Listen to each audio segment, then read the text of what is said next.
Hello, welcome, annoying introduction music, psych and lacribe. Right, good, now we can start the video. So today I'm going to talk about the most important ratio for investors to know. So some time ago I was once accepted into a job that took 80 candidates out of 15,000 applicants.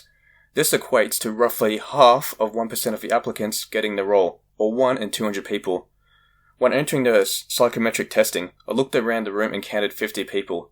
It occurred to me that one person out of every 4 groups of 50 to be tested would be accepted into this role at the end. I believe the fact that enabled me to get the job, whereas so many others had missed out, was because I was aware of the odds to be accepted. I knew that there could be no shortcuts and no forgiveness for any slip-ups. I appreciated that the selectors were looking for excuses to cut candidates rather than trying to find candidates that seemed likeable. As I knew the odds, I was much better prepared than my competition. And now I'm going to give you the same advantage for investing. And here it is. If you want to retire rich, you need to be in the top 5% of the wealthy. If you want to retire without a reliance on family or welfare, you need to be in the next 20%. Everyone else needs financial assistance in their golden years.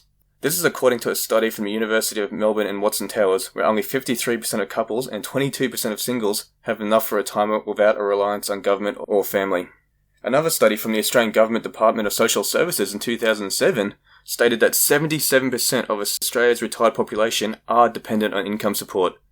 And, according to the Boglehead's Guide to Investing by Taylor Larrimore, Mel Liddell and Michael LeBoeuf, you need to be in the top 5% of the population in order to be considered abundant. So this is what you need to aim for. If you want to be rich, you need to be the most aggressive saver in a room of 20 people. If you want to retire with enough for your golden years, you need to be the most aggressive saver in a room out of 4 people. Now this ratio is very similar to another important ratio. This ratio is the Pareto Principle, which is more commonly known as the 80-20 rule. You have witnessed it in your workplaces where 20% of your workmates do 80% of the work, or 80% of insurance claims come from 20% of clients, or 80% of crimes are committed by 20% of criminals. In 1896, Vilfredo Pareto observed that 80% of Italian land was owned by 20% of the population. If we apply this principle today, 82% of the world's wealth is concentrated amongst the richest 20% in the world.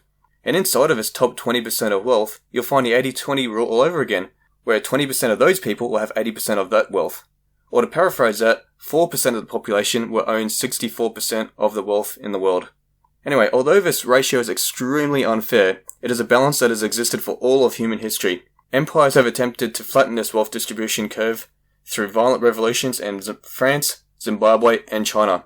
However, 50 years later, all of those nations returned to a state where 20% of the population would again own 80% of the wealth.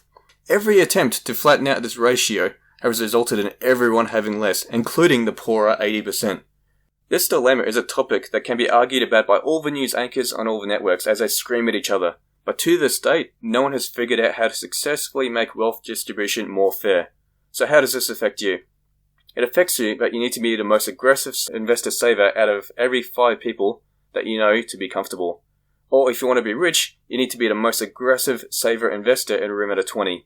Those who are in the top 20% have obtained their wealth through creating it, rather than attempting to confiscate it.